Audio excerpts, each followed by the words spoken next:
watch what we say. Not really. Cheers, fun, thrills, and excitement. And they're bursting out of the bank. The drag races are 1,000 things. But one thing they're not is a drag.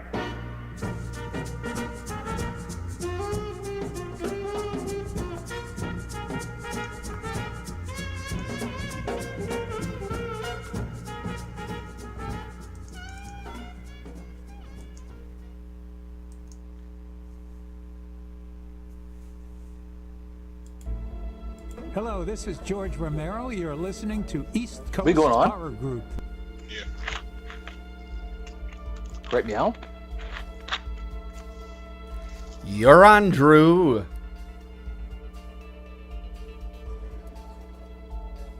Well, hey, hello. What's going on, everyone? Thanks for coming by, stopping by, and hanging out with us here. Another wonderful Thursday night, Friday Junior, as I like to call it, for another episode of From Dusk to Con Radio. We are your hosts, as always, in this wonderful program. Actually, 3-time Rondo Award nominee, From Dusk to Con Radio. That's hosted by none other than the exclusive group of the East Coast Horror Group. That consists of myself. I'm Drew Seidler. And with me, as always, here in Studio B, Mr. Michael Exler. What's up, Mike? Oh, nothing, enjoying this rainy Thursday evening in Pittsburgh. That's how we do it in Pittsburgh, dude. Fuck nice weather, you know? I don't need it. Sun doesn't feel so good if it wasn't for rain, you know? Wise man once said that. It's true. Wise man once said, "Oh, I have a story for you, Drew." I have a story to tell. Let's see it. So, Let's hear it. My stepdaughter Emily is a nursing student at Indiana University of Pennsylvania, IUP. Yep. And she is a nursing assistant at the IUP General Hospital or whatever. Okay. So she's It's gonna be about poop, huh? No. All right. Basically, her job is to go around, take blood pressure and temperatures and all that kind of stuff. It's gonna happen. So, she was on the floor working the one side of the wing, and this lady did have to poop. So she got her onto the toilet and everything, and she said, "We'll pull the cord when you're done." So the lady was done. This lady's like in her 80s. So Emily went in, and she was like, "Okay, you're finished." And she went to help her up off of the pot. And she has, why she was in the hospital was she has an extreme prolapse of the anus. So Emily did not know what to do. She said that was this big ball of anus hanging out of her butthole, covered in poop. And so she called one of the nurses, and she's like, "I don't really know what to do with this." So the nurse basically said, "Well, here's what we got to do. We got to clean the prolapse up with all the poop, and then basically, not so gingerly, just shove it right back up in there."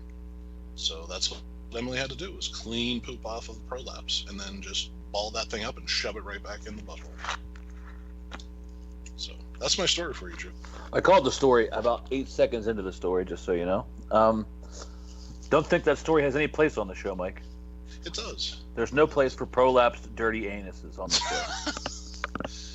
So I hope you enjoyed that story. And I hope that Emily forgets that as soon as possible. I hope that she went to her phone immediately, looked at some cat pictures, just to kind of bleach her eyes out a little bit.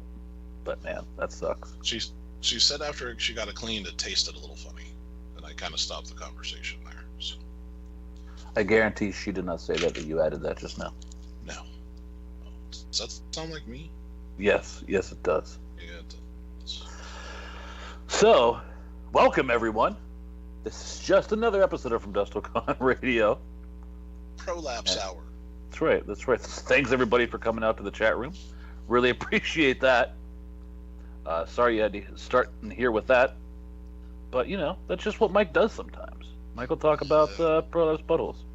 Yeah. But thank everybody in chat for coming out and listening to that. Yeah. And thanks for joining us here on YouTube Live. What a great service. What a great streaming application. And you know who put this all together for us? Jesus. The brains behind the operation. The glue that keeps this together, Mr. Tim Cresper. What's up, Tim? I don't speak on the show. I'm out. You do. See, there it is. Thanks, Tim. Another person I want to thank, another group of people I want to thank, is the Days of the Dead family again for having us out, letting us participate in the panel schedule at Days of the Dead Louisville. It's shaping up to be fun. Lots of stuff we haven't done before.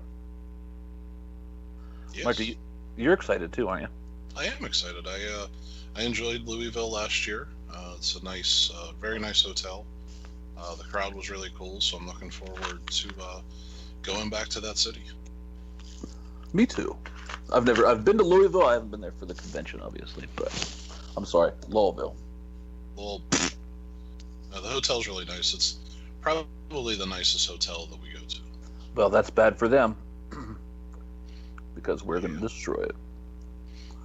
Bodily fluids. But we have a pretty thick Friday schedule, which is unusual. Thick. It's very round and girthy.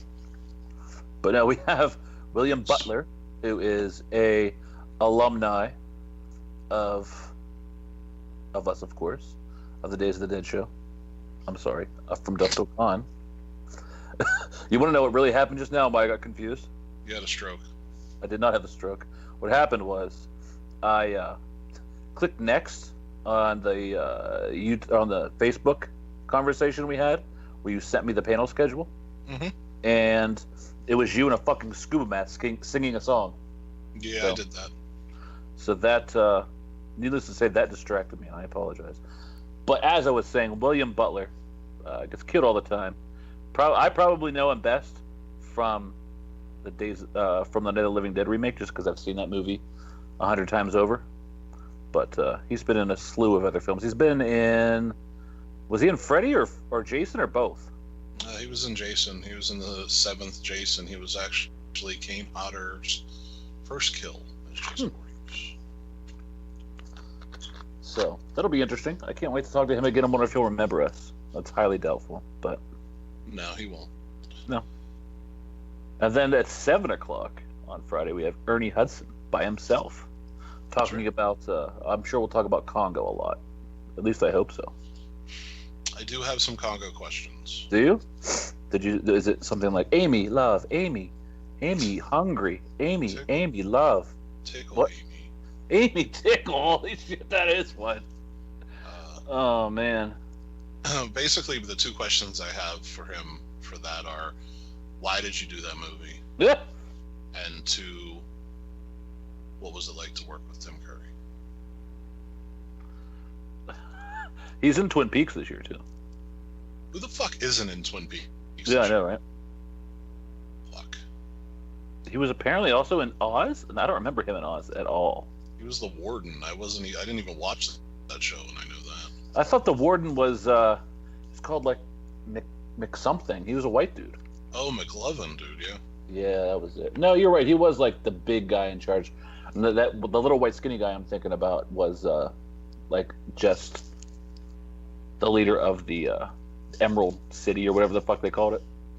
I've actually watched one episode of Oz. I probably watched like four seasons, maybe. I watched one episode, and I've never seen so much penis and ass rape. And I was like, I'm just not into this, so I didn't watch it again. Also, Christopher Maroney is in it, and he is an amazing actor, underrated actor in my opinion. He does a great job. He has a new show now. Oh, really? Yeah. He was in Wet Hot American Summer, the television show last year. But they tried to do it. They tried to do it again this year, and it didn't work. Is he the cook again? Yeah. From the movie? Yep. Nice. He's fucking refrigerators all over the place. It's amazing. He has a new show where he was like the top detective, and now he's like burned out and shit, and he sees like this talking bunny. It's like shit. a comedy. Yeah, the premise sounds fucking stupid, and I gave it no justice, but the previews look really funny. So you can probably look him up in IMDb and all that.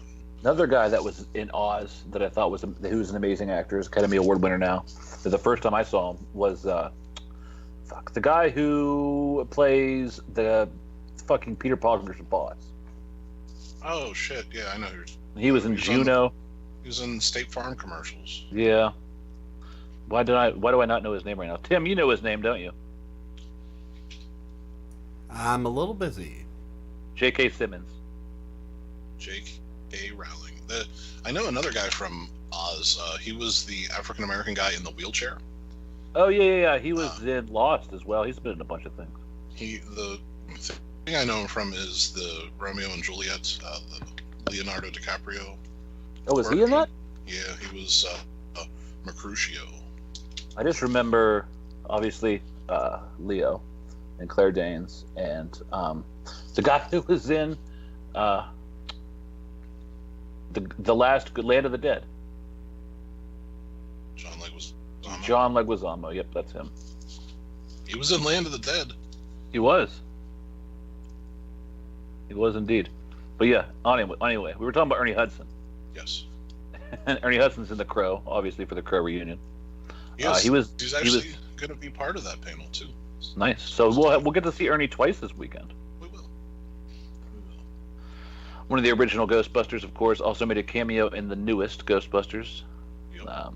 Was in Miss Congeniality. I mean, I could keep going here for days and days and days, to be honest with you. Yeah, his filmography is pretty hefty, and so I'm excited to talk to him.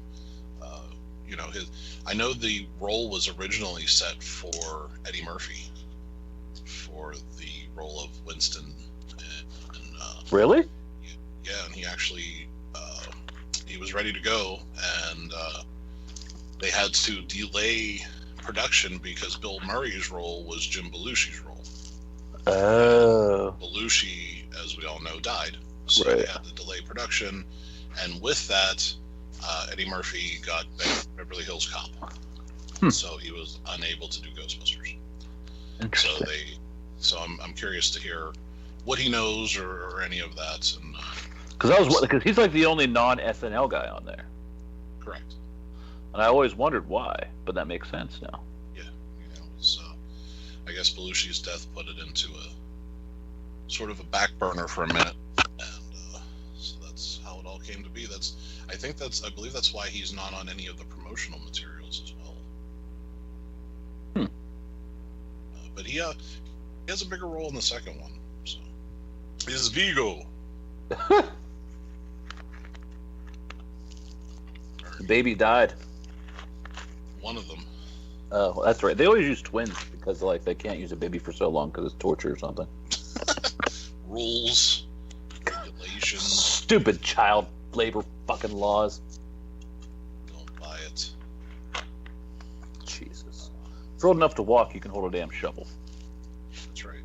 I'm just kidding, obviously. But yeah, I'm excited for that one. That might be the one that I'm most excited for, to be honest, just because it's new and he's been in so much shit. So after that, at 8 o'clock, we have Tony Todd. Tony Todd can fill a panel by himself. He is been in obviously a lot as well.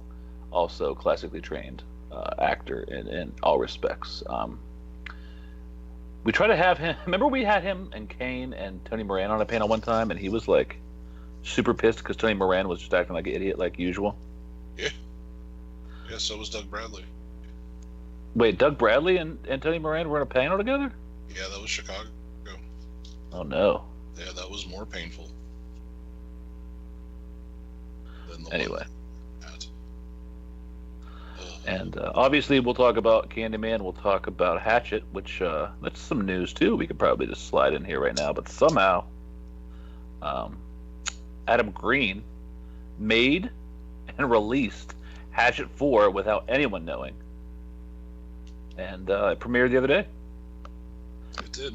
To pretty good reviews from what I hear. I mean, that movie is what it is. They don't fuck around. It's a slasher film, and there's a lot of horror tropes in it to please all of us, and they've done a great job so far in the series, and I can't wait to see this next one. I'm surprised it's not on demand already, because it doesn't have a wide release. He's just kind of touring with it now. Yeah, he's doing a road show tour with it. I have a completely different outlook on Hatchet 4 than you do. Okay, what's yours? I could give a shit less about Hatchet 4. Really? You like those movies, though, don't you?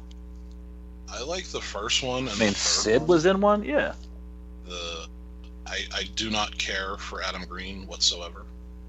Really? I find him very pompous. Really? Oh yeah. We've had panels with him, right? I did one in Indy, a Holliston panel with him and Odorous and some dude. I'm not sure who the hell he was, some producer guy. But I read an article that Entertainment Weekly published the day after his super special secret movie came out, Hatchet 4. And the reason that he made Hatchet 4, I I wanted to punch him in the face. He was saying that apparently after Wes Craven died, he went into a deep, dark depression. Oh, why didn't he kill himself? Yeah. So he was very depressed. He wasn't sure why he was making movies anymore, didn't want to make movies or whatever. Now, from a person, I don't hide it. I do suffer from depression. I have for a good part of 20 years of my life.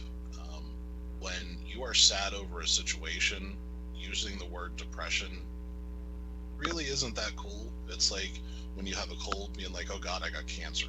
Like, Right. It's just not something that is kosher. It's not something that usually just kind of goes away afterwards. No. It's That's just you were grieving. Yes. So using that, I just wasn't really cool with that. Secondly, to be in a depressive state over someone that you really didn't know that well, Right. is weird to me. I don't get it.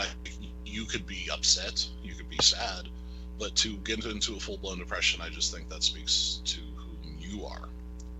So apparently, at Rock and Shock, at some point, George Romero pulled him aside and said that he was talking to Adam, and this was the story that was in Entertainment Weekly. You can look it up at EW.com. I'm not making this up. But George Romero talked to him and said, I heard you're really, really bummed out about Wes and all this and that. And he's like, you got to get back on your feet and blah, blah, blah. And it was just like, man, Adam, could you suck your own dick anymore? The name dropping, just a ton of bullshit. This, let's do it as a big surprise. Just make a fucking movie and put it out, dude. To me, it's like a gimmick, It's definitely a gimmick, but I think it was a smart marketing ploy. Yeah, that's fine. I mean, he had Got all us his... talking about it. Well, you brought it up. I wouldn't have said anything. You're right. So, it's got a bunch of your, horror people in it, and it was a big circle jerk in L.A. At the movie. I'll agree with that. Everybody got to stand in front of the banner and look like it was a red carpet, and it's not. Surprise! It's not the Oscars, and nobody's George Clooney. But in any case, Funny. it happened, it premiered, and it is what it is. I'll probably watch it. I'll probably wait for something like if it's $1 at Redbox or something. I definitely will not purchase this film. I hope it stays true to what it is. I hope it's just bloody, gory, all that kind of stuff. But I just thought it was tasteless. How that article just really was like, this guy's icky. So that's my feelings on it, and it's my opinion. Well, I'm glad that you shared that with us, Mike. I always value your opinion, and I value it most whenever it's different than mine. So, from Tony Todd at 8 p.m., I'll get a little break. Mike, you won't, obviously, if you ever do. But we have a Days of the Dead Hall of Fame ceremony. We do. This year they are inducting, I should say, PJ Souls, who is a staple at the show, such a sweet lady. Just always takes time with all the fans. She's I very much would compare to Sid, and I think that it's a great, award to give her after Sid, just to kind of show that we appreciate her as fans, and that we appreciate that she appreciates us as fans. just always goes above and beyond for all the fans. I mean, I can't tell you how many times I've had to go fetch her for a panel or walk by her table, and there's some strange people that come up to you if you're a celebrity at these conventions, if you didn't know. And she's just sweet as pie. And for me, I mean, that must be something that comes with practice, because I'm not good with awkwardness. Yeah. Just in general. So, I don't know. She does a good job. She does. She's a very nice lady. Definitely in Halloween, one of the quintessential horror films. So she was in Halloween and Carrie, and Devil Rejects and Stripes, Rock and Roll High School. Lots of good stuff. She's actually a member of the Academy. Oh, she is? I did not know that. She is. Whenever she married a Dennis Quaid, I think, at some point or something like that. She was, yes. And then, yeah, he told us that. I'm pretty sure she told us that story during a panel once, because there was that the controversy about no black people being nominated, et cetera, et cetera. And she talked about being on the panel and some of that, and how she got to be on the Academy. So, anyway, it was a cool story. Go back and check that out at EastCoastHorrorGroup.com. Click that search feature. That's true. You can do that. You can look at PJ Soul's panels and prepare an amazing question for her for Days of the Dead Louisville. One way to guarantee that you will get your question asked at Days of the Dead is if we see you in a East Coast Horror Group t-shirt. Where can you get those, Mike? At FastCustomShirts.com. .com. Go check it out. Buy a t-shirt. Do it now. Just buy one. FastCustomShirts.com. Type in East Coast Horror Group, and it'll take you to the page. There's also a link on EastCoastHorrorGroup.com, so you can just click on that, and it'll take you right to the page. Absolutely. So next up, obviously, Scarioke with DJ Munchays. Always a good time. They usually go to about 3 or 4 or 5, 6 in the morning. Make sure you check that out if you're up and you want to see something a little out of the ordinary. As far as karaoke goes, you get a bunch of horror fans in a room singing karaoke, and you're going to get everything from Billy Joel to Lemmy. So definitely an interesting mix. People like to get nice and drunk and go in there and sing, and it's fun to watch them. So that is a staple of Days of the Dead that will continue to be that probably for as long as it's around. So check that out. And then on Saturday, the first hangover, I should say, during the first hangover, at noon, there's going to be a panel, isn't there? Are you a part of this or no? I am not. Ed Gonzalez will be moderating this panel. At this point, I am not even sure who the wrestlers are going to be on said panel. I would assume it's Kurt Angle and Jerry Lawler. No, I don't think Kurt's doing a panel. I'm pretty sure it's going to be Jerry the King Lawler and his son. I'm pretty sure that's going to. Is it Jerry the Prince Lawler? Yes. No, I have no idea what his name is, but it's not that. So yeah, it's a work panel that'll be conducted by our good friend Ed Gonzalez, the wrestling aficionado of Days of the Dead. So that'll be a cool one to check out at the noon hour on Saturday. Yeah, if you like wrestling, that'll be there for you. At 1 p.m., we have what I would consider the big panel of the weekend. It is the Crow panel. And honestly, as far as the 90s goes, that was probably one of my favorite movies of the 90s. Very cool noir style. And I think that's probably one of the big reasons why they haven't remade it yet, because it's just going to be so difficult to come anywhere close to the original. Not to mention that, Brandon Lee died during the filming of it, who obviously his father was one of the most famous people in the history of the universe for bringing martial arts to the States and all those amazing kung fu films that he did. Those Brandon and Bruce have something in common. They're both dead? Yep.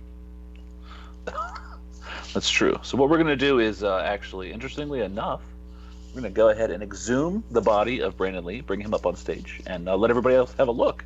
So should be interesting. He's only been dead since '94, so he's probably not much there. But I mean, look at where all that's inspired since then. I mean, Sting's makeup, come on, dude. That's 100% just the Crow, the duster, everything. How he got away with that without violating some sort of intellectual property law, I have no idea. Who, Sting? Yeah. Yeah, I don't know. I really don't. That might be a good question to ask the creator of the Crow. Will he be there? Yeah, James O'Barr. Boom, Jim Zabar will be there. Yeah, I think I'm most excited about that. I mean, it's cool that Ernie and Rochelle and Bay will be there, and we'll be able to talk to them about their participation in the film. But it's always cool to talk to someone that came up with that actual concept. Well, it was a comic book. Correct. Yeah. So I always do like. That's why I like directors a little bit more, because you get a little bit more information than the actor sometimes. But Right. So I am excited about that aspect of the panel. A lot of the times, the questions that I really want answered are, what did you do about this character? How much of this character is made up by you, and blah blah blah. And a lot of the times they don't know, and they can't tell us, and that's okay. Mm-hmm. But to have somebody there that can tell us, I think, brings a lot more to the panel and answers a lot of the questions that would be floating out there that the actors couldn't answer. That's right. I think most of the people on that stage with us would have been present when Brandon was killed. Really? Yeah, they would have been on set. I know for a fact Tony was. So I didn't, and I forget kind of how that went down exactly. I'd like to ask Kane as a stunt director how the fuck something like that happens. Well, it's not. He's not the only one. There was a. Oh God, I wouldn't know his name if I fell over it, but he was like the soap opera type star, Pretty Boy type deal. Yeah. And they were getting ready to shoot a scene for this film, and I don't remember the film, but there was a gun fight, and Right. They had all the guns. The stunt guys had all the guns laying around, and he was joking around, and he put one of the guns to his temple, and he was like, haha, and he pulled the trigger, and there was actually a little sliver of metal that went into the gun barrel, and that little sliver of metal went into his brain and killed him. Well, and that's just straight stupidity. Even if you have a blank in the gun, there's still a little cartridge that's going to come out every time. So, yeah, you shouldn't do that. People don't know anything about. I mean, somebody should have told him not to be an idiot, but I mean, that's just Darwinism. I'm sure Brandon Lee wasn't playing suicide with the guns when he got killed. No, I believe it was a take that was happening, and the guy that played the main bad guy, who actually just recently passed away himself, was the one that pulled the trigger that had the projectile in the gun. It's crazy. Yeah. How would you like to be him? I wouldn't. No, I was known to be the guy that killed Brandon Lee, or to kill anybody. I mean, it doesn't matter that it's Brandon Lee, but hey, I'm on a movie set pretending, and oh shit. So hopefully they'll be willing to talk about that. That'll be. Oh, I'm sure they have to understand that that's going to be brought up. Yeah. I think so. I think his death has pretty much eclipsed what that film meant or did. I mean, I like the film, but it just, I know that incident caused a lot of differences in how stunts were done and things like that. Typical American style, we like to band-aid things rather than use our brains and look into what might happen. We'll just fix it after it does happen. Right. Gentlemen, there is some disagreement as to what actually happened in the chat room, but I think What that's has Ben true saying? about the Crow all the time. There's always been disagreements as to what actually happened, so I think that panel's going to help shed some light on the details. On the deets, as they say? I'm What's out. the chat room disagreeing with? I can't see the chat room. He's saying that he was killed during the in the apartment during Shelley's rape scene, and his name was Michael Massey, and it was Fun Boy. Yep. None of those things mean anything to me right now. It's been a long time since I've seen the movie. I was thinking I need to rewatch it. Okay, I'm out. Michael Massey is the one that killed him. Yeah. I do know that. Anyways, and I mean, honestly, this is the first movie. I'm also where- hearing that he was shot in the stomach, not the head. I never said he was shot in the head. Yeah, the other guy was playing suicide and shot himself in the head. Oh, okay. All right. What the fuck was I gonna say now? Oh, the first movie to be able to kind of CGI the actor's face after they die. We've seen that happen a couple of times, probably most recently and notably with the Hunger Games series in regards to Philip Seymour Hoffman. So it's interesting that was maybe brought a breakthrough in film technology along with that. So, I mean, if nothing else, we can say that is something that maybe it wasn't completely in vain, that he did, even after his death, could bring something to the film world. So anyway, I'm interested to hear that story and get some of the details straightened up. So anyway, yeah, you're going to want to check that out. Do not miss the Crow panel, 1 p.m., Saturday, September 2nd, Days of the Dead, Louisville. After that, we'll have a Halloween panel. Mike, who's going to be on the Halloween panel together? PJ Souls and Tony Moran. Interesting. Well, PJ, I'm sure, can handle that. But, yep, that'll be a challenge. But, we're always up for it. Well, we were supposed to have the guy that played the sheriff on that panel as well, but Sean Clark fucked that up for everybody. So. Well, the thing about Sean Clark is that I hope he fucking dies. Yeah, he's a big fucking tool bag. He's a huge piece of shit, and if it was up to me, he wouldn't be breathing. Well, I don't know about all that, but I don't want a threat. What's going to happen? Is he going to sue us? Is he going to threaten to sue us again? If it was up to me, he wouldn't have any more hair dye. See, that to me is just a petty thing to say. Who cares if he dyes his hair? He's still a fuck no matter what color his hair is. No, he's a big giant douchebag that his ego trumps, people making money and fans meeting, who they want to meet. I will certainly say that his ego gets in the way of a lot of people's ability to have fun and meet people that they like and that they want to see and ask questions to. So good job, Sean Clark. You're a great asset to horror fans all across the world. Yeah, you're a true horror ambassador. It's true. That's what I call you. After I called you a steaming pile of shit.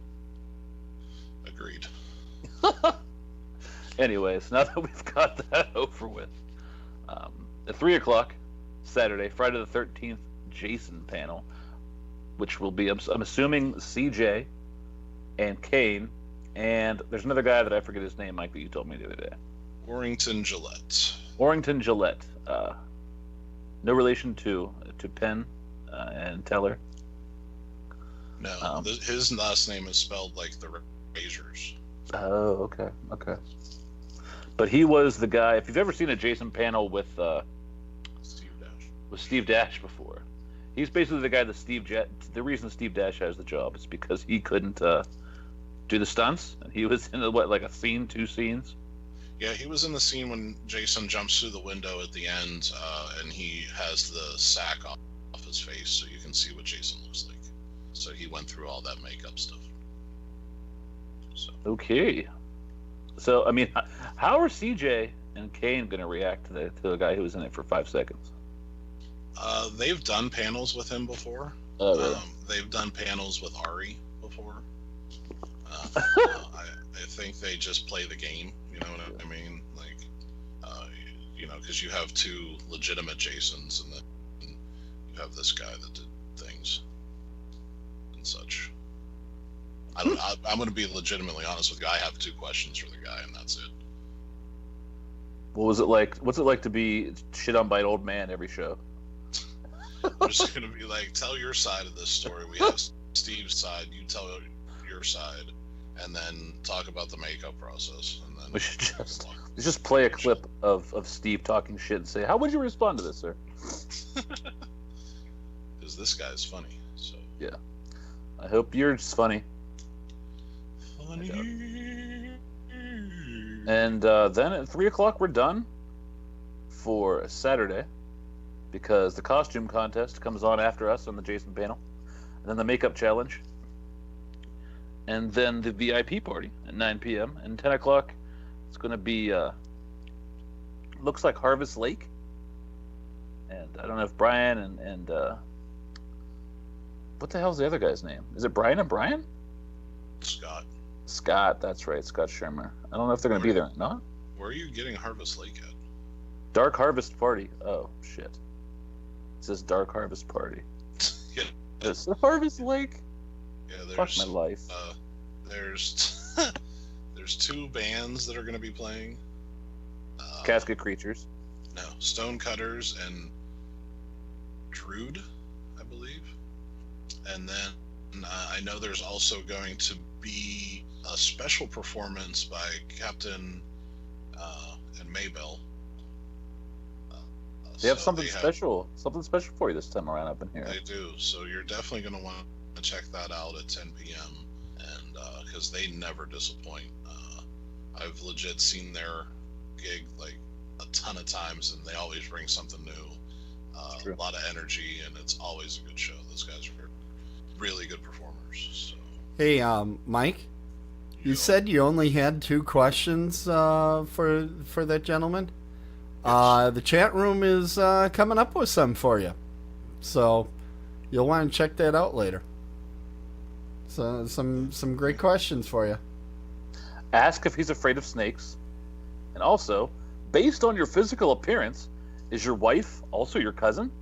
I think I'll probably skip the incest one. Although Mike's been pretty heavy on the incest the past couple of shows. Is that what the questions are? Yeah, that's what We're that coming double up with some. Oh, We're helping. thank you. And then Okay. Sunday, you I'm can out. come and I hate you, Tim.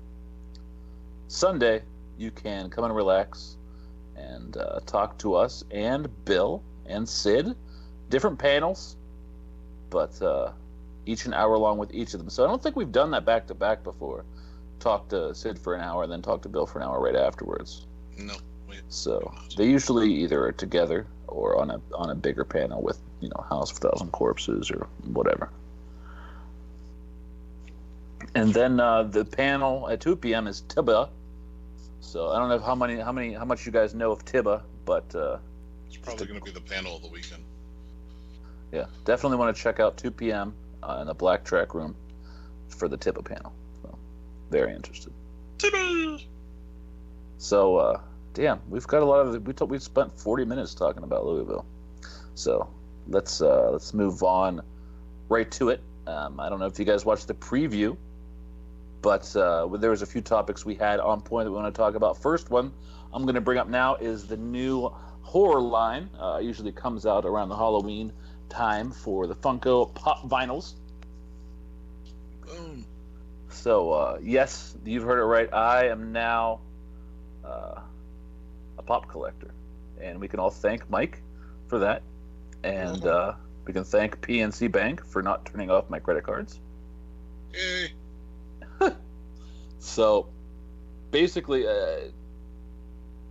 pop vinyls come in 3 varieties, in my opinion. At least this is how I've broken it down: commons, chases, and exclusives.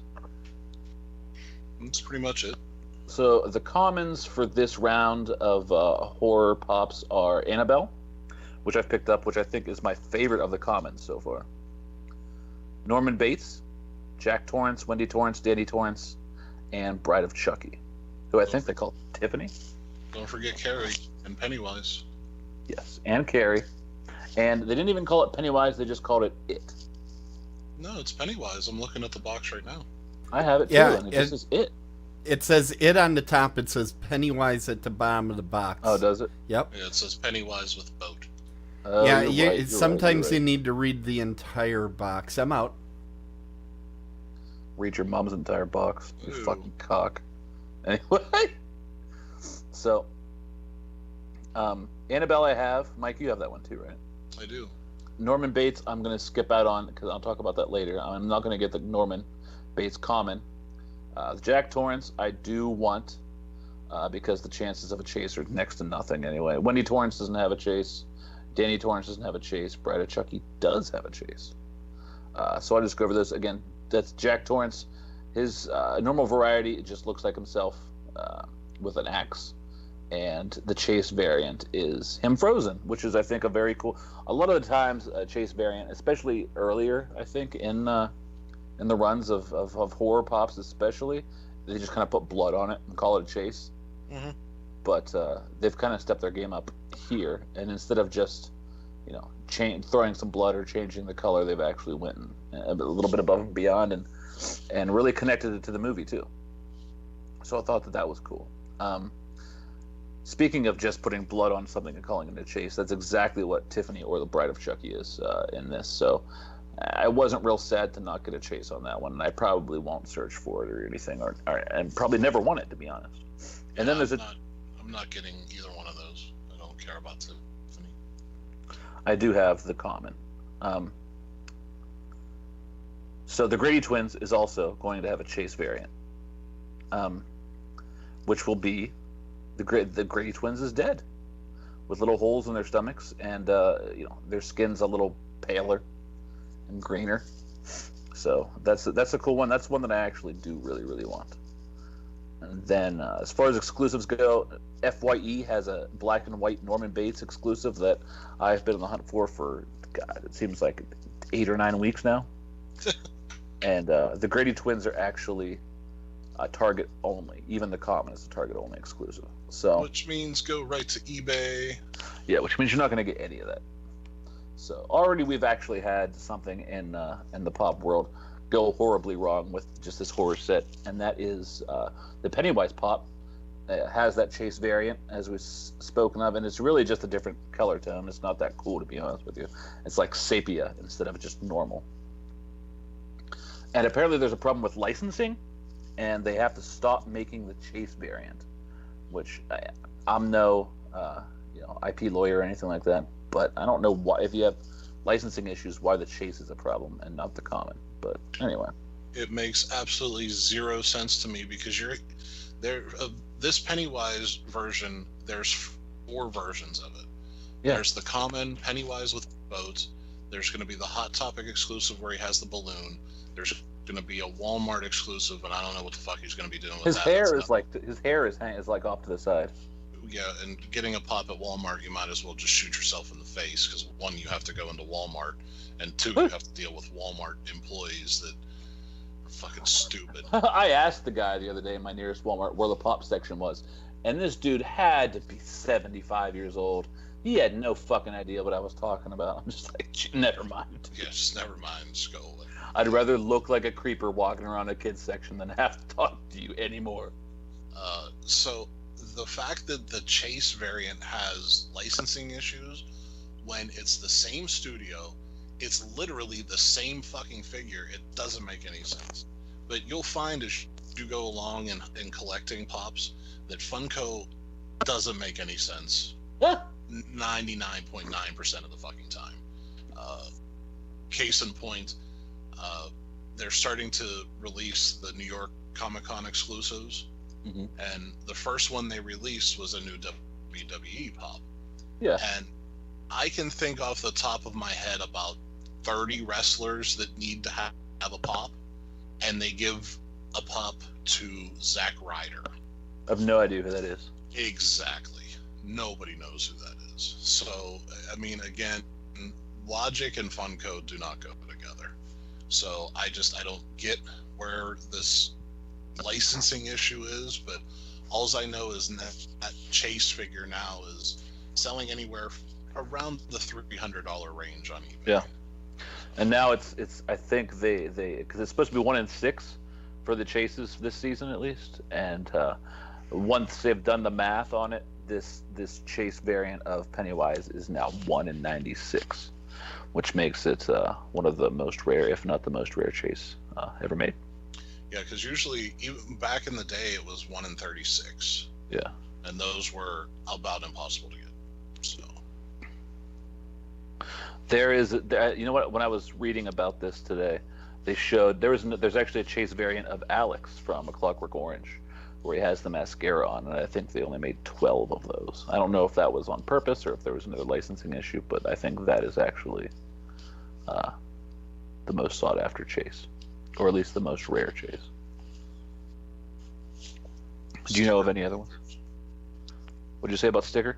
Sticker collectors. There's a lot of people that are sticker collectors that won't buy common pops. They'll only buy pops that are exclusive or chases or things like that.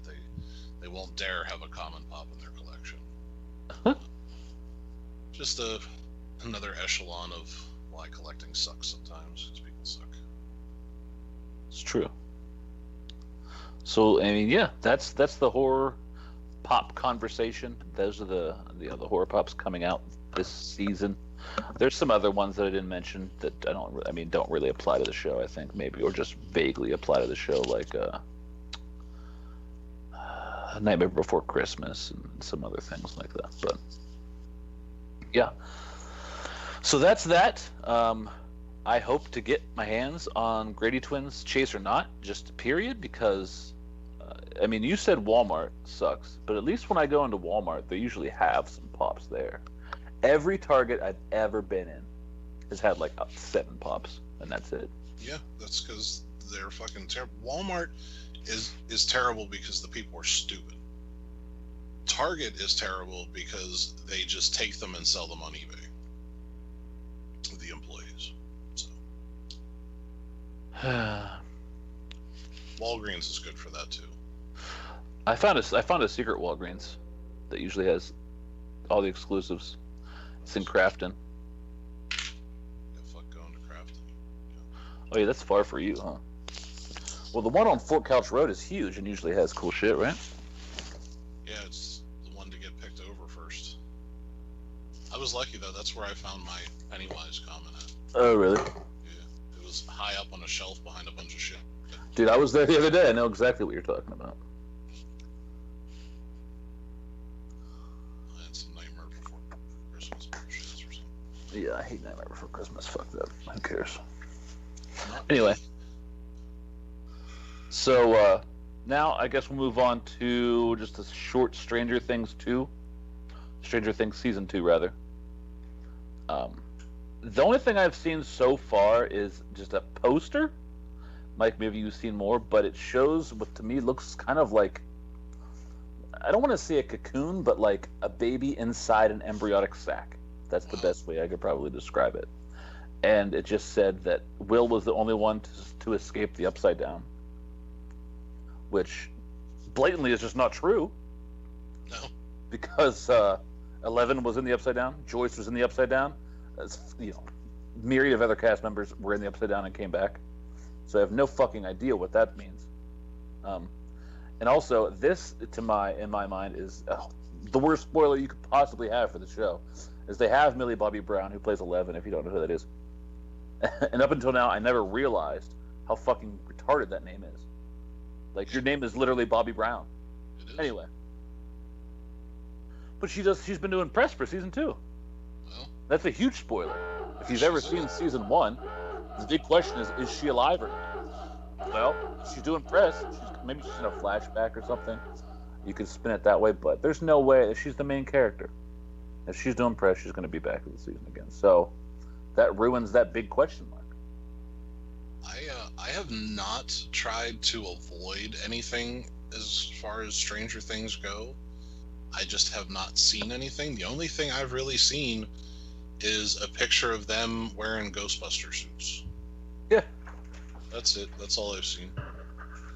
So I like I said, I'm not like avoiding press or anything. I just have not seen any of it. Well, do they really need press at this point?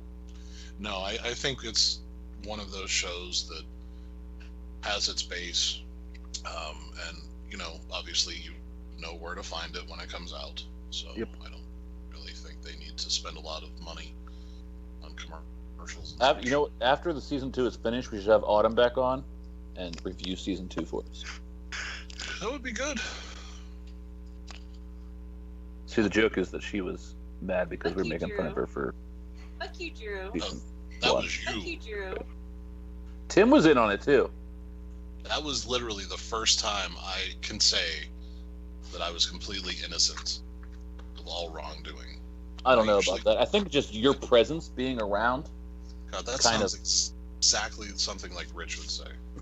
just you being around, I think gives off a certain aura of just hatred, I could say. So that's season 2. That's all I have really for season 2 of Stranger Things.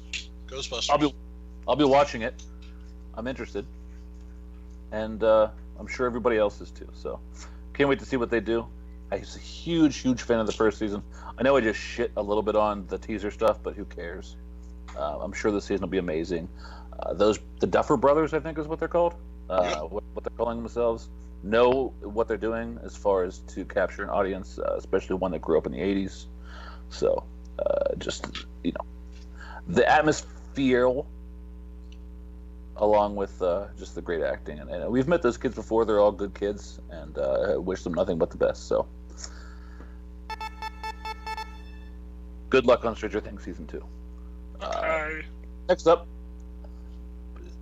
new American Horror Story season is coming up, as it does every Halloween season, and this one is called American Horror Story Cult. Now, I have a couple things I want to say about this. First, I'll say that I'm going to trust in this guy again because the occult is one of my favorite subgenres of the horror genre itself. So there's a lot of amazing things they could do there. However, the teaser just shows Sarah Paulson's character reacting to the election of Donald Trump. So, I mean, for me, that makes it kind of a coin flip on whether or not it's going to be any good. I'm as big of a fan of slamming Trump as anyone else is, but I mean, it just looks like a ratings grab to me. Let's put Donald Trump. Let's slam Donald Trump in the preview. People get behind us. They'll watch it just to see what we do with Donald Trump, kind of a thing. So, I don't know. We'll see how that goes. I will watch it just so we can talk about it on the show. Cool. But I'm not looking forward to it. American Horror Story hasn't shown me anything since Asylum or fucking anything. I did like Asylum, but I thought that Coven was okay. No, it wasn't. Boy. Coven And was 90210. Last season I thought was good. No, Roanoke was awful. But it was so. The problem with Roanoke for me was it was so fucking disjointed. Pick what you're gonna do. Either make it a period piece. Either make it a fake ghost hunting show. Make it a fucking drama about two, people with their marriage on the rocks. Like, it was just all over the place, and it never focused long enough to get anything across. And then you pump up this witch that's in control of everything, which was Lady Gaga, and you gave her 3 seconds, and then she was gone. Like, what the fuck? That's what I want to see. I don't want to see all this other bullshit. Ugh. Hotel was really good too. Hotel was decent. I did like Hotel. Freak Show was eh. Right. Coven was the worst of them all. But my main thing is that the first 2 seasons were scary. They had scary moments. They had creepy moments. Yeah. Since the second season, they've forgotten that there's horror in the fucking title of their show. It's been more drama based. It's some of them have teetered on thriller, but that's about it. I would just like it to be scary again, and I think that's why I like the first 2 seasons the most. They weren't perfect, but at least they were scary. So. Season 2 is pretty fucking close to perfect. It was. The first season was good too. I mean, the acting was good. Plus, it was new. I think fresh. that had something to do with it. Yeah. Agreed. But Asylum was real strong, and then it just went we don't give a fuck. So like I said, if it wasn't for the show, honestly, I would not be watching American Horror Story Cult. I mean, well, the guy, I forget what the guy's name is now. Ryan Murphy. Yeah, he doesn't have all of those other shows to focus on now. He's only got this because Scream Queens is canceled and Glee's been canceled for a while now. So well, that's good. Maybe he'll actually put some heart and soul into this and make it decent. But hopefully, I still think they need to freshen the cast up. I think they need to just go all new actors. I don't know, dude. Jessica Lange is pretty amazing no matter what she did. Sarah Paulson's a good actress, but other than that, yeah, I could see some new blood coming in. Well, Jessica Lange's not doing it anymore. Yeah, I know. And Kathy Bates obviously is great too. I'm not sold on Sarah Paulson at all. Really? Did you watch the OJ thing? No, dude, I lived it. I don't need to watch it. She was pretty good in that. That's what amazes me. Like, I guess people that weren't alive during OJ's thing, like, I remember in school, like, them wheeling in a TV so we could watch The Verdict. Yeah, me too. And, yeah, right. Remember, kids, they all didn't have TVs in the classrooms. They had to wheel them sons of bitches in. No, I had no interest in the OJ thing. But Okay. I don't know. I'm not sold on her. I don't think she's anything special.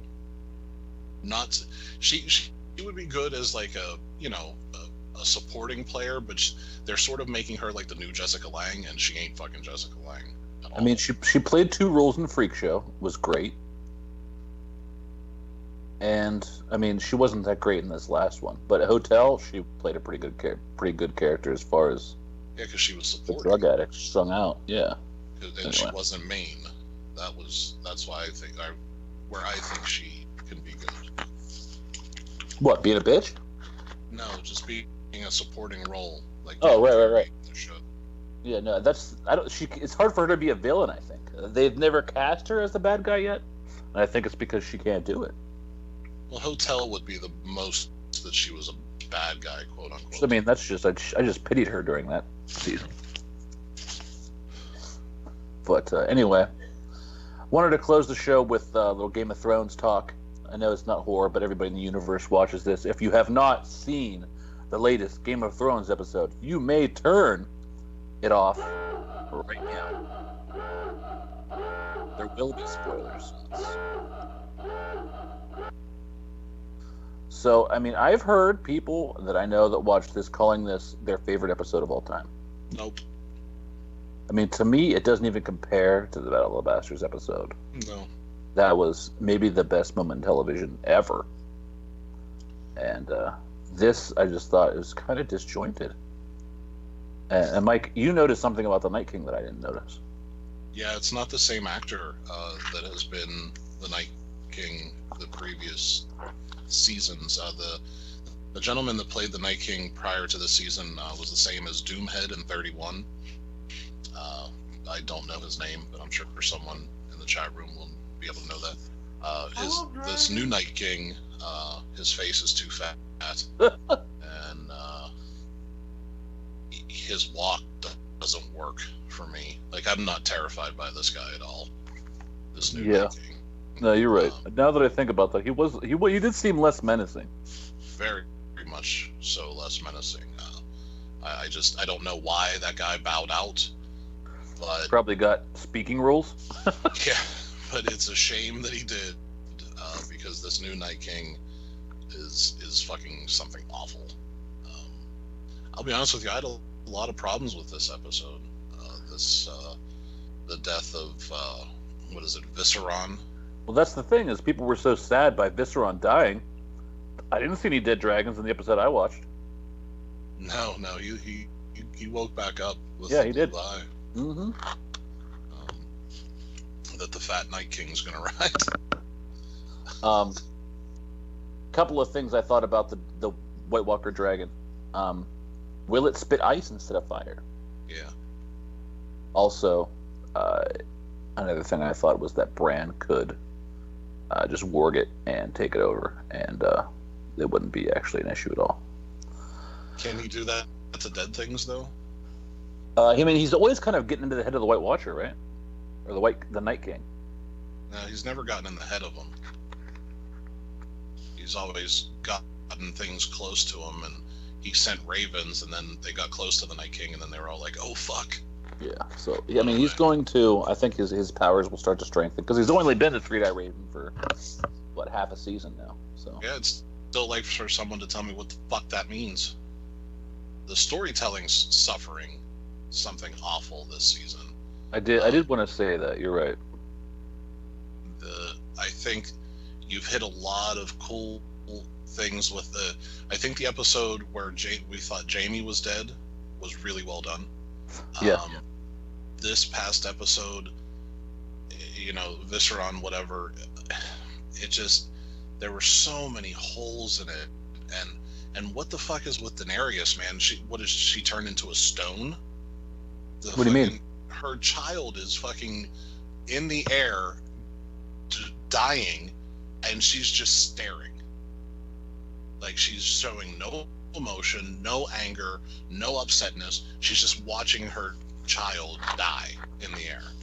And I mean, I saw some emotion, but I also saw, I mean, even afterwards, she was more pissed than she was sad. She wanted revenge. Well, she didn't even show that. She just stared.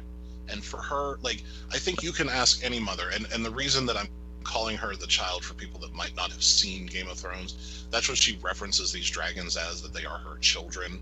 She's the mother of dragons. Yeah, she cannot have any real children because of what they did in the series. But these are her children. And the fact that she showed little to no emotion, I know that the chick that plays Daenerys is not a good actress. She could be one of the lesser actresses on the show. But still, there was no emotion at all. And I was like, you know, with her lineage of the Mad King as her father, I would think, like, I wasn't expecting tears. I was expecting her to fucking just lose it. You know what I mean? Yeah. But she didn't do that. The Jon Snow thing, him being stupid is getting real fucking old. While everybody else is on Drogon, ready to get the fuck out of there, he's still fighting rights for no fucking reason whatsoever. I just don't get it. And hypothermia does not exist in Game of Thrones. Well, I mean, obviously the Lord of Light isn't done with him yet. They had that big monologue too. I don't know. He was on my nerves a little bit. The fact that they sent Gendry running. Well, first of all, let's back up a little bit.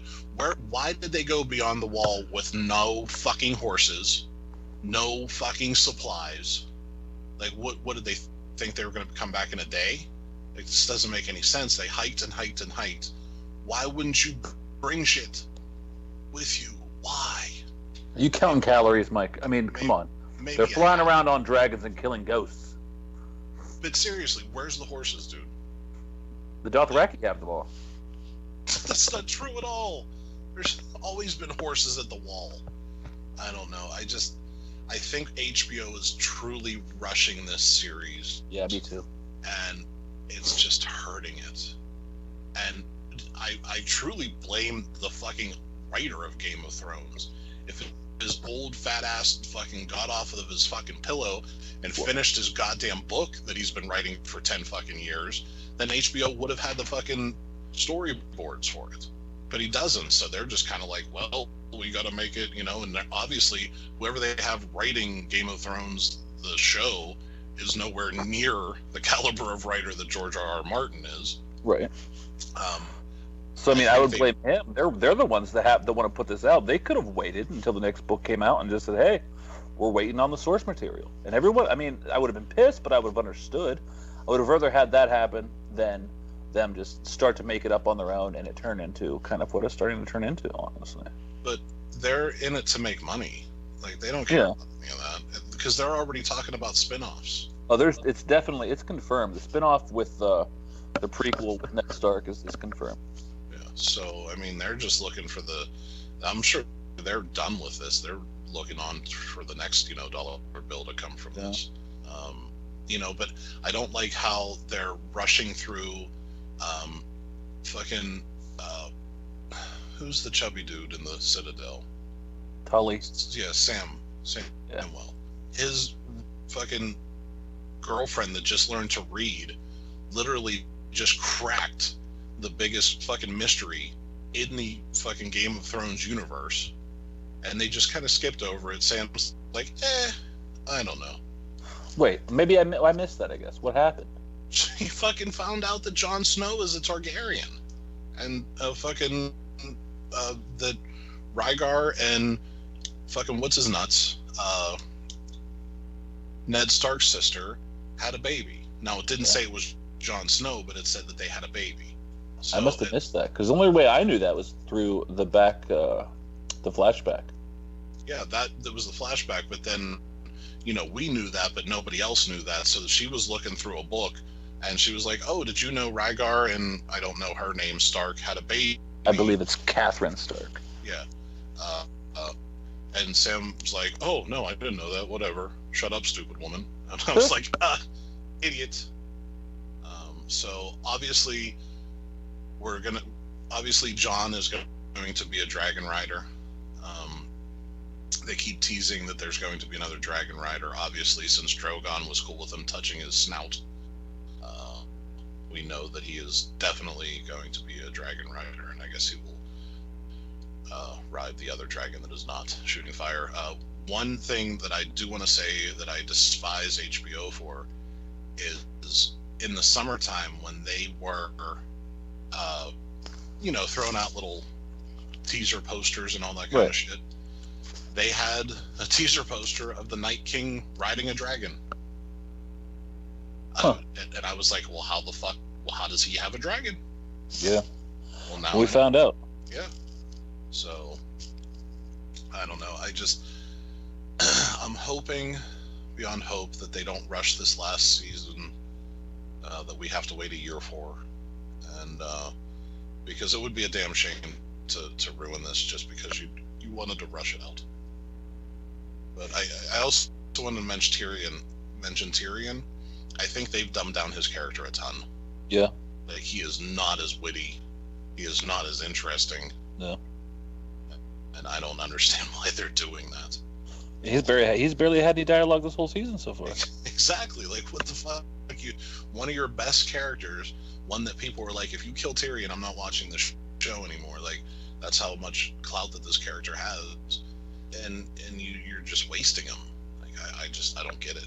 I don't get it. I don't know what they're doing, but it's bothersome.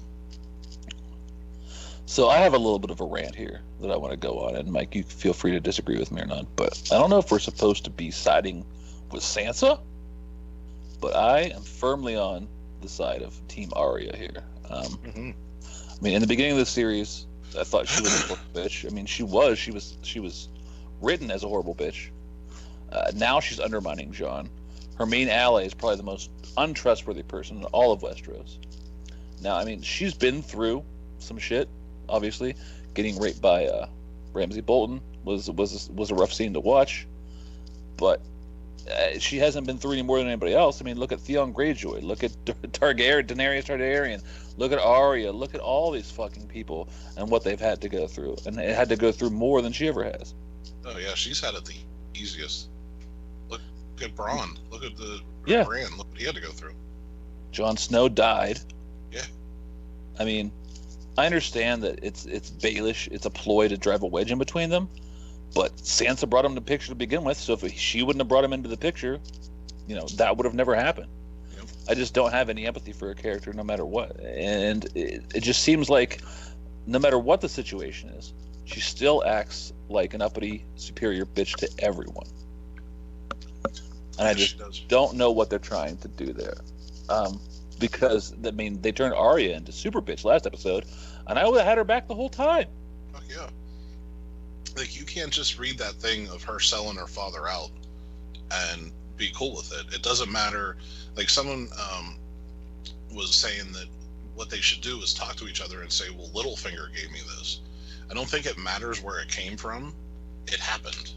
Yeah. So no matter who showed it to her, that legit happened. That's Sansa's handwriting. So I do love how Littlefinger's playing everybody like a fucking violin, dude. He's got to be bored. Yeah. Like, there's no challenge to getting these people to do what he wants. But I hope Arya kills Sansa. I really do. Me too. Because I just see her. She's just. I mean, and they've said it too, is that she is turning into Cersei. I can see that, because she thinks she's super smart and she's not, and that's the same thing Tywin said about Cersei. Yeah. That she thinks she's intelligent, but she's not anywhere near as intelligent as she thinks. I mean, another thing about Cersei, why do they give a shit whether she believes them or not about the White Walkers? It makes no difference. Especially now. I mean, she's so weak they could just take the throne by force, kill her, and the remaining houses would fight the White Walkers. It just seems needless to have them try to bring a live one back. Because who cares? You just killed their whole army. Yeah. Who cares if she believes you? It doesn't. Them going to Cersei is like the Steelers going to the Browns asking for help. Like, it just doesn't make any sense. She has barely any armies. The only thing she has is gold, but they could just take that. Yeah. And they don't need gold to fight White Walkers. Right. Oh, and one last thing that I wanted to mention. I thought it was going to be really cool to see dragons just destroy the army of the dead. Mm-hmm. It's far less impactful when there's just zombies being killed as to when dragons kill humans. Yeah, no, I agree. When Jaime, his whole thing when he almost died or whatever, I thought it was really poignant, and I think they did a really great job of showing the men burning, and then also going to the point of showing that their ashes just blow away in the wind. I just think that's far more impactful of what these dragons can actually do, and just them killing bones and zombies just doesn't have that oomph to it. I don't know if that makes any sense. Yeah, I mean, in my opinion, the finale should have been Dany with the dragons and the Dothraki against the Lannister army at King's Landing. And then it would flash to maybe the White Walkers getting real close to the gate, and then that would be a lead into the next season. Because, I mean, the episode where the Dothraki and the dragons kill the Lannister army was really, I think, there wasn't enough to it. It was anticlimactic. Yeah, I mean, You've been waiting for this the whole time. The Lannisters finally get theirs, and their army dies. Yep. And it's like that 10 minutes of the episode. I know. It just needed to be longer. And, I also, with Daenerys, I'm getting real tired of her being, is she crazy? Is she not crazy? Is she crazy? Is she not crazy? She doesn't want to rule over ashes. She doesn't want to be her father. Jon keeps saying you can't be like the rest, blah, blah, blah. And then she fries the Tarleys like it's no fucking big deal. Well, they deserved it. Because they wouldn't bend the knee? Yeah. That is exactly what the Mad King would do. Exactly. Like, she was the breaker of chains. She used to give you the option. Join us or go on your merry way. Now it's join us or Drogon's going to light you on fire. Was it always join us or go on your merry way? Because I seem to remember a city where they crucified all of the slave owners. Yeah, that was they didn't want. I seem to remember she didn't want that. A city where they crucified all all interest the in slave them owners. being a part of her, I guess, organization. Yeah, that was it. I Just seem to goes back remember to, is she a crazy? city Is where she they not crucified crazy? all- And they really just need to fucking pick one because I'm tired of it. I mean, I think any good ruler needs to be both feared and loved to a certain extent. Yeah, but I think that she's doing a good job of that. she's not going to be a good ruler, though. I do not believe she will be a good ruler. Well, that's why it's going to be King John. No, I mean, realistically, the Night King should just roll through. There should be no question about it. But I don't think this show has the balls that it once had. You went from a show and a book that killed its main character in the first season, that killed whomever, whenever, no one was safe. And as the seasons went on and as people got popular, people weren't open range anymore. It wasn't free. Right. You knew who was protected. And the whole scene on the ice, like, I thought it was just them, right? It's just John, the Hound, the Lord of Light guy, Yeah. Giant's Bane, and pretty much that was it. There was so much fodder for that scene of people I'd never seen before. Exactly. I'm like, where the fuck did that guy come from? Well, the priest, he was there, the one that brought the Well, right. He died. But the other guys, I know what you mean. And just one last thing I wanted to get your opinion on. I thought it was just a really cool line whenever Jaime's talking to Cersei about the battle and about the Dothraki, and says that they don't really fight like they're in a war. They fight like it's a sport. Yeah. And I just thought that it was a great way to show how intimidating and how unlike anyone else they'd ever fought that the Dothraki were, because they've been going on and on and on about that, about these people who hadn't been able to cross the sea, and they're so happy about that because they won't. And I mean, you see why now, because I mean, they stood this trained army of the most powerful family in Westeros was just a game to them. Yeah, it was. I mean, Robert said it, I think, the best, that you have to be crazy to face the Dothraki in an open battlefield. Oh yeah. And the last thing I'm going to mention is I want someone to explain what Bran is, because the scene, I think one of my favorite scenes, and it was real slight, is when Littlefinger was talking to him, and Littlefinger said, it must be something for you to come back from everything that you've been through beyond the wall and to come home and the world be in chaos. And Bran looks at him and says, chaos is a ladder. And fucking, like, Littlefinger's face just goes fucking like white, because that's what he said in like season 3. Yeah.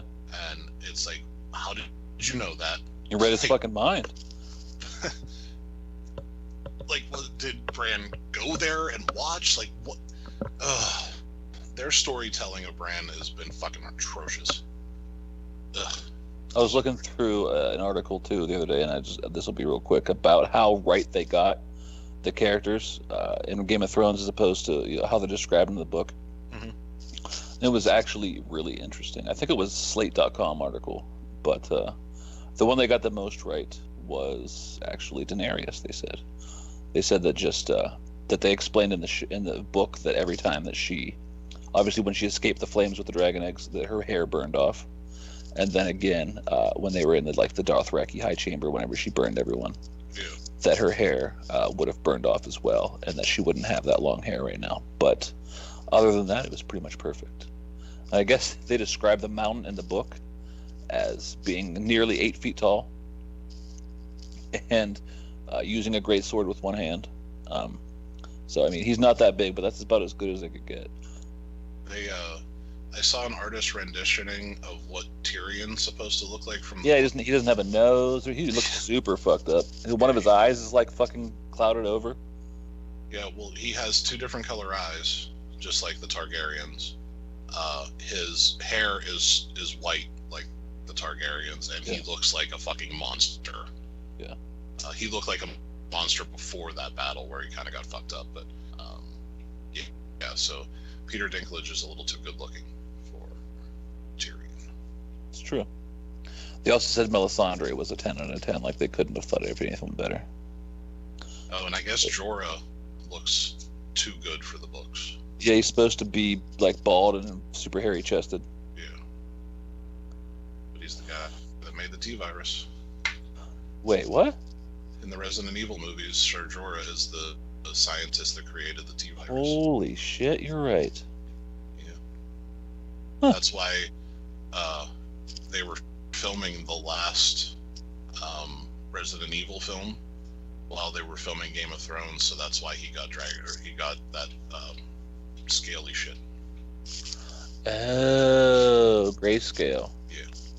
Because he had to go. He was contractually obligated to finish the film series. And, interesting. Well, I think that they wrote that well, I think. Oh yeah, no, I've liked Ser Jorah's story the entire time. I love the actor. Yeah. He's one that has stayed constantly good. Yeah, no, I agree with that. In The Hound, obviously. Except for when he throws rocks at fucking rights. That's his personality, dude. I'm just like, what do you do? I mean, he says, I'm gonna eat every fucking chicken in here before he kills a bar full of people. Which was awesome. Right. Anyways, so that's the Game of Thrones news from DustCon Radio this week. It's a little longer segment than I thought it was going to be. We ran about 20 minutes over, but you guys got 20 extra minutes of awesomeness here with us, so you're welcome. But not going to have a show next week because it is the day before Days of the Dead Louisville. So instead of listening, why don't you come out to Louisville, hang out with us, and we'll cut up on some films and talk horror and Game of Thrones, whatever you guys want. Just come say hi. We'll be there, and we hope to see you there. And we hope to see you next time on another episode of From Dusk Till Con Radio. for the conscripts and culture that you can stomach.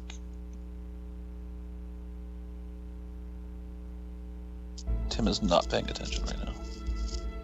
You fell asleep. Tim fell asleep. He barely came on the show at all today. I went, oh, about. Tim, about.